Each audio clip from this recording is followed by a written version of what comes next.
Breaking news. విశాఖలో high tension వాతావరణం కనిపిస్తోంది. స్టీల్ ప్లాంట్ దగ్గర తీవ్ర ఉద్రిక్తత నెలకొంది. ప్లాంట్లోని ఎగ్జిక్యూటివ్ డైరెక్టర్ ఆఫీసును కార్మికులు ముట్టడించారు. ఆ దృశ్యాలు ఇప్పుడు మీరు ఆర్టీవీ స్క్రీన్ పైన చూస్తున్నారు. ఆఫీస్ అద్దాలు పగలగొట్టారు కార్మికులు. కాంట్రాక్ట్ కార్మికుల తొలగింపు మానుకోవాలి అని డిమాండ్ చేస్తున్నారు. స్టీల్ ప్లాంట్ దగ్గర ఉద్రిక్త వాతావరణం కనిపిస్తోంది. ప్లాంట్లోని ఎగ్జిక్యూటివ్ డైరెక్టర్ ఆఫీసును కార్మికులు ముట్టడించిన దృశ్యాలు మీరు చూస్తున్నారు. ఆఫీస్ అద్దాలు పగలగొట్టారు కార్మికులు. కాంట్రాక్ట్ కార్మికుల తొలగింపు మానుకోవాలి అని డిమాండ్ చేస్తున్నారు.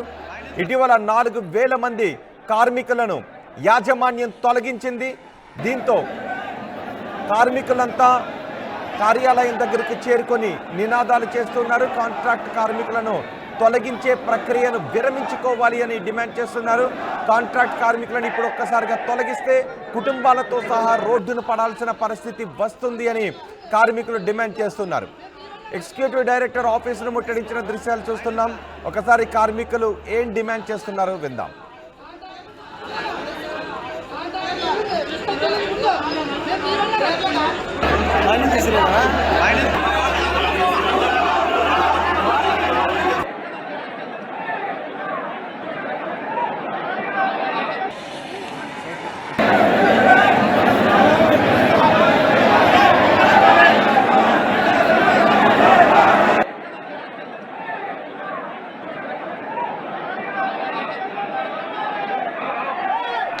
విశాఖ స్టీల్ ప్లాంట్ దగ్గర నుంచి పూర్తి సమాచారం అందించడానికి మా ప్రతినిధి వర్మ సిద్ధంగా ఉన్నారు.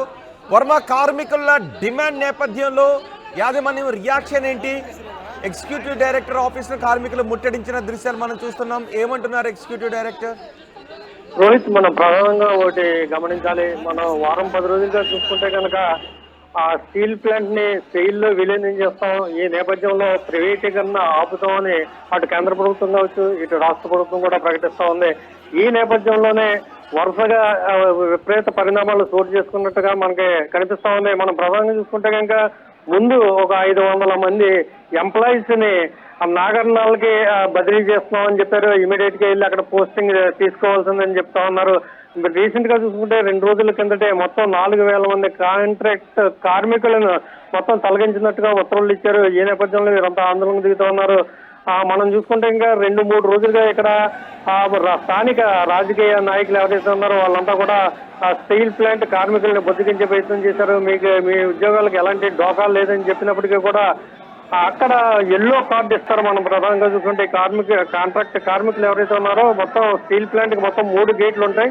ఈ 3 గేట్ల నుంచి కూడా ఈ కార్మికులు లోపలికి వెళ్లాల్సి ఉంటుంది. ఈ నేపథ్యంలోనే ఉదయం విధులకు హాజరైన కార్మికులకి అక్కడ ఉన్న అధికారులు ఒకటి చెప్తా ఉన్నారు, మీ కార్డును మారుస్తున్నాం, మీరు వారం 10 రోజులుగా మీకు ఇక్కడి నుంచి వెళ్ళిపోవాల్సి ఉంటుందని కూడా కొంత సమాచారం అందడంతోనే వీళ్ళంతా కూడా ఆందోళనకు గురయ్యారు.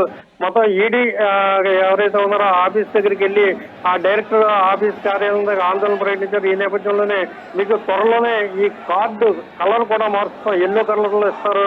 ఈ ఎల్లో కార్డు ఉన్న వాళ్ళని మాత్రమే కాంట్రాక్ట్ కార్మికులుగా గుర్తిస్తారు. ఆ కార్డు లేని వాళ్ళని లోపలికి అనుమతించరు. ఈ నేపథ్యంలోనే వీళ్ళంతా కూడా ఆందోళనకు గురయ్యారు. కోపోద్రిక్తులైన నేపథ్యంలోనే కొంతమంది ఈడీ కార్యాలయం మీద రాళ్ల దాడి చేశారు. ఈ నేపథ్యంలోనే మొత్తం అద్దాలన్నీ కూడా పగిలిపోయి ఈ నేపథ్యంలో కార్మికులంతా ఒకటే డిమాండ్ చేస్తూ ఉంటున్నారు, మాకు ఎల్లో కార్డు ఏవైతే 3 గేట్లకి సంబంధించి 3 కార్డులు ఇవ్వాలి, ఎట్టి పరిస్థితుల్లోని ఈ కార్డు కలర్ మార్చడానికి వీల్లేదంటూ కూడా ఆందోళనకి దిగుతూ ఉన్నారు. మొత్తం విధులను బహిష్కరించారు. మొత్తం ఈడీ కార్యాలయాన్ని ముట్టడించారు. మనం ప్రధానంగా చూస్తూ స్టీల్ ప్లాంట్ నుంచి లోపల నుంచి బయటికి వెళ్లే అవకాశం లేదు. ఎవరైతే విధులకు వెళ్ళిన వాళ్ళు మాత్రమే అక్కడ ఆందోళన చేస్తూ ఉన్నారు. కనీసం 2,000 మంది అంటే ఒక షిఫ్ట్ కి సంబంధించి 1,500 మంది వరకు కూడా కార్మికులకు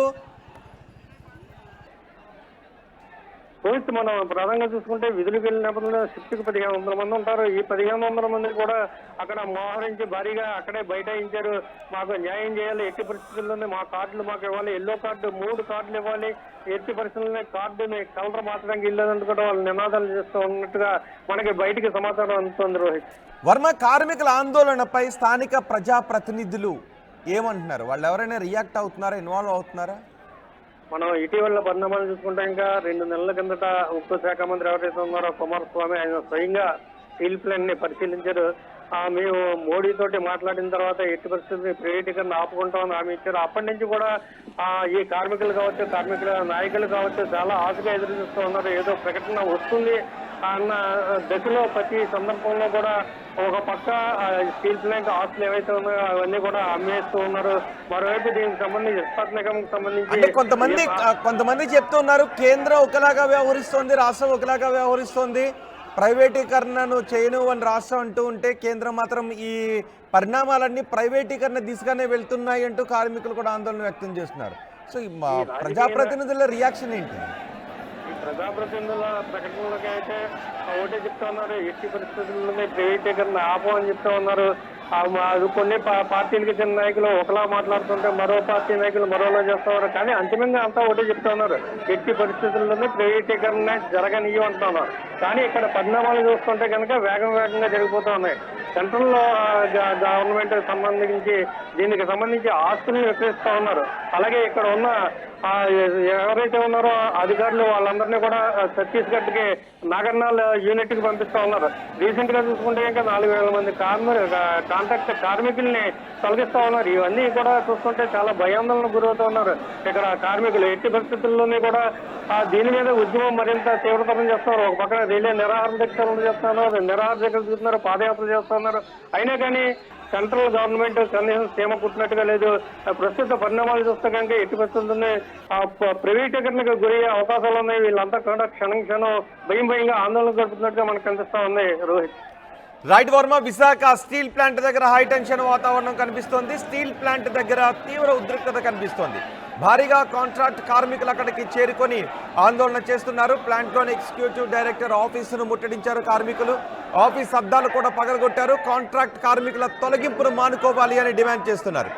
ఇటీవలే 4,000 మంది కార్మికులను తొలగించారు. ఒకవైపు విశాఖ స్టీల్ ప్లాంట్ను సేల్లో విలీనం చేస్తామని చెబుతూనే మరోవైపు కార్మికులను తొలగిస్తూ ఉండటం ఇది ప్రైవేటీకరణ దిశగా ప్రభుత్వం ముందుకు వెళుతుంది అనడానికి సంకేతం అంటూ కార్మికులు ఆందోళన వ్యక్తం చేస్తున్నారు. రాష్ట్ర ప్రభుత్వం ఒకలాగా మాట్లాడుతోంది, కేంద్ర ప్రభుత్వ చర్యలు మరోలాగా ఉన్నాయి అంటూ కార్మికులు ఆందోళన వ్యక్తం చేస్తున్నారు. భారీగా కార్మికులు ఎగ్జిక్యూటివ్ డైరెక్టర్ ఆఫీసును ముట్టడించి నినాదాలు చేస్తున్న దృశ్యాలు ఆ టీవీ స్క్రీన్ పైన చూస్తున్నారు.